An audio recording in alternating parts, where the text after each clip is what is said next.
Hello, bonjour, bienvenue, welcome. This is the first in the Disney videos that I promised you at the beginning of my Disney vlogs. If you haven't seen those yet, I'll pop the link in the description. There's a playlist for you to go and enjoy. This one is going to be how I did Disney with not a lot of money because I'm a student. Tip number one, quite obvious. Get a job and save your money. So this is just going to be explaining what you get for what you pay for, which is quite a lot, and you will see when I go through it all in a minute. The whole holiday in total cost me about £750. I went with my best friend Tara, she paid the same, and I took €200-ish spending money. I took €100 in cash with me, and then I withdrew another €100 out of the cash machine when I was over there as emergency money. It's about £160, I'd say. When I withdrew the €100, when I looked at my bank statement, I'd withdrawn £88. So it just depends on your exchange rate while you're out there.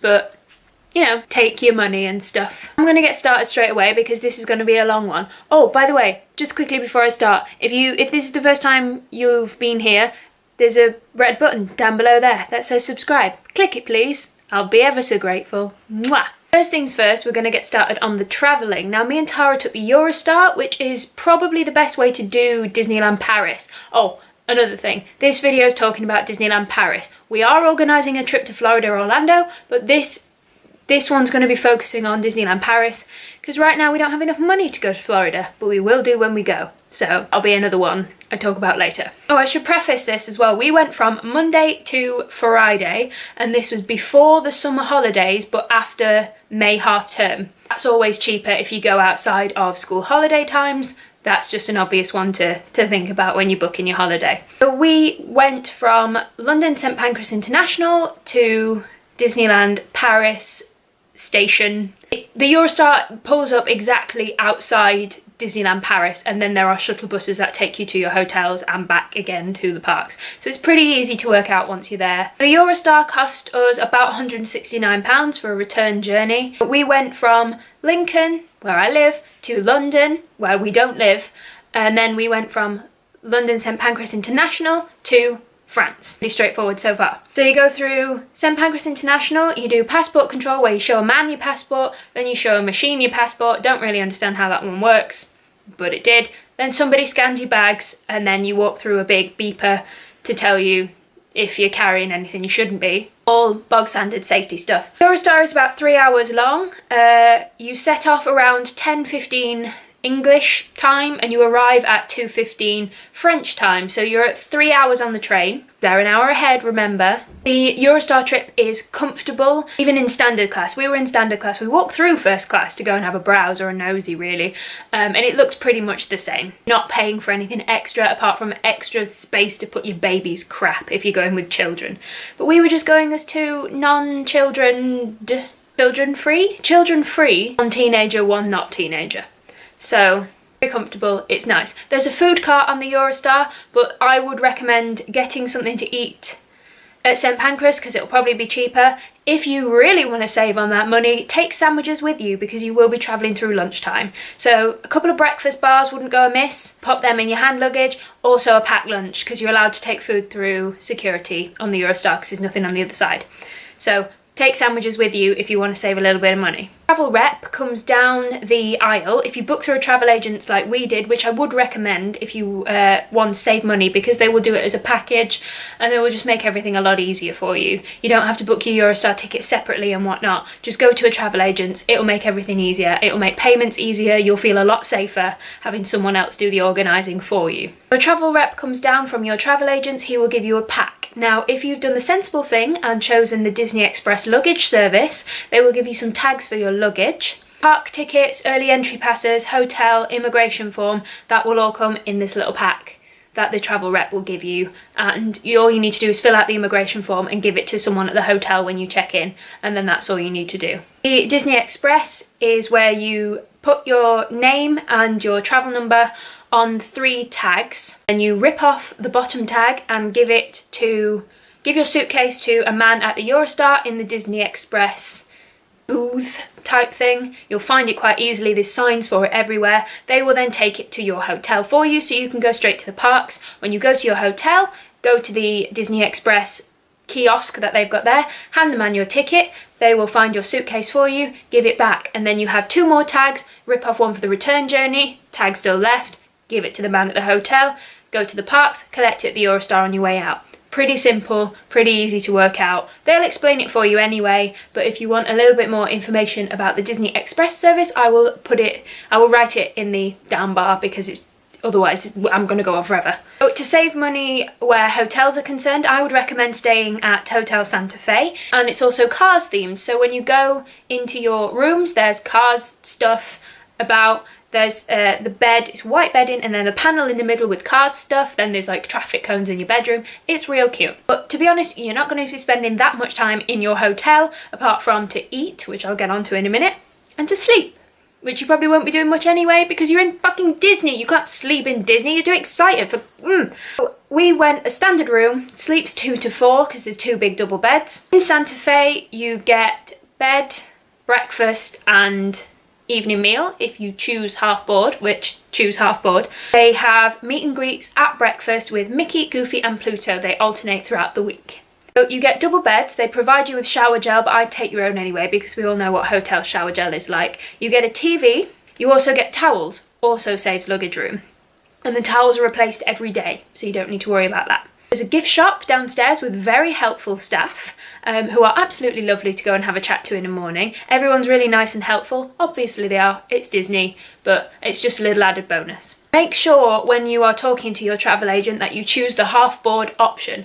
That means you get an all-you-can-eat breakfast buffet and an all-you-can-eat evening meal buffet. This will help when saving money in the parks. Stuff yourself to the brim at breakfast. Just eat to the point where you feel like you're going to be sick. That's what we did. And that meant I didn't need to buy any food in the park because I am a hungry fuck and I do need a lot of food.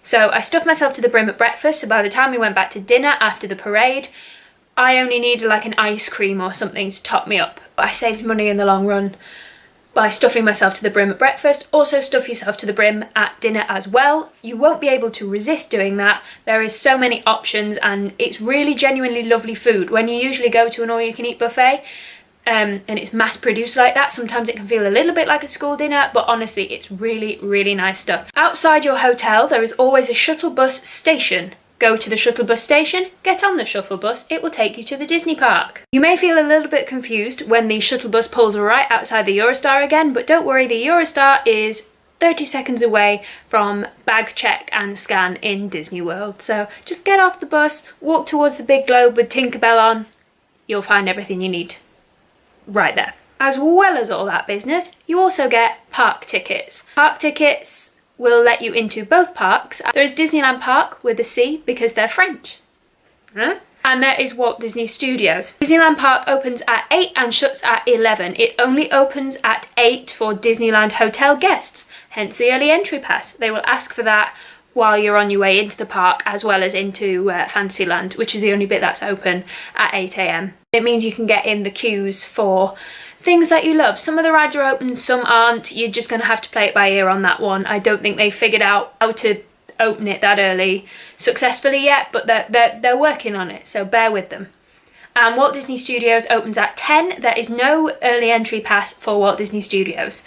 And it shuts at 6. Bear in mind it shuts at 6. We didn't know it shut at 6 and we wanted to go on something and we were like, oh, okay, it shuts at 6. While Disneyland Park, with a C, opens at 8 AM, there are some surprise meet and greets along Main Street USA. You walk in. When we went, there was Minnie on the left, Chip and Dale in the middle, Goofy and Pluto on the side. That may vary, who's there and who's who and things like that, but while we were there, that's who was available to meet. Bear in mind that there is stuff to do, and if you go and queue in those meet and greets, you will be there for 2 hours, trust me. As when it comes to saving money in the parks, bear in mind your spending money. Give yourself a budget. I had a budget of 200 euros, so I gave myself a budget of 10 euros for food and drink every day for an emergency, and then the rest was spending money. I didn't spend that full 50 euros in the parks on food and drink because I stuffed myself at breakfast and I stuffed myself at dinner. See See, it's a good tip, it's a good tip. The only thing I had to buy was an ice cream in the occasional fizzy drink because sometimes you just want a fizzy drink. But take a water bottle with you, a refillable water bottle, not one of these plasticky ones or anything like that, but a proper refillable water bottle. There are water fountains outside every loo. So just keep an eye out for a water fountain, you'll be fine. Take breakfast bars with you. Back to the breakfast bars. Take snacks with you. If you are a parent, you will know that at all-you-can-eat breakfast places where you know your kid's not going to eat again until dinner, you hide bread rolls in your bag. You just do it. If necessary, hide bread rolls in your bag. You'll be fine. So eat loads at breakfast, eat loads at dinner. Try and avoid eating in the parks. If you do need to eat in the parks, preempt that before you leave the country. Breakfast bars, water bottles, steal stuff from breakfast if you have to. Try not to spend any money in the parks. You probably won't need to. So that is how we went to Disney, what we got for what we paid for, and how we managed to limit our spending. Although if you see the video that's going to be coming up in a couple of days, you'll know, yes, I limited my spending, but I didn't exactly spend it on the best things. Well, yes, I did spend it on the best things, but some of it was questionable. I'm glad I bought it, but some of it is very questionable. So, you know, you get overwhelmed and you get overexcited. So, something I recommend doing is don't buy your souvenirs until the final day. I know you'll have packed and everything, but if you've got spare luggage tags, you can give them to the Disney Express, but you're allowed to take things through carry-on anyway because it's a train, not a plane. You're not limited for carry-on. As long as you can put it in your overhead bins, you're pretty much fine. Keep it out of everybody else's way in the aisles, obviously. But yeah, so have a wander around for most of your holiday. Try and clock what you want.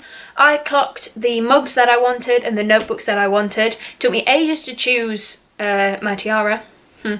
But mugs and notebooks I did clock along the way, so when it came to buying those things, I knew exactly what I wanted, didn't have to wander around the shops and look for other pointless stuff that I really wanted. I really wanted a Disney hoodie, a Mickey hoodie, because I love a snuggly jumper, but couldn't afford it. 40 euros. Not paying 40 euros for a snuggly jumper. Why pay 40 euros for a snuggly jumper where with that 40 euros you can buy 3 mugs?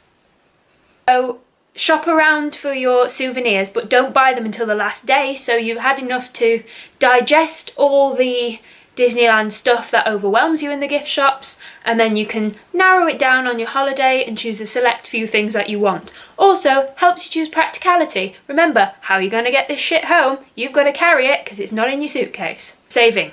Anyway, so that's that. That's all done. We're finished here. Stop talking, Heather. This is going on for too long. Click the red button. Subscribe. Stay with me. Please, help. Oh God.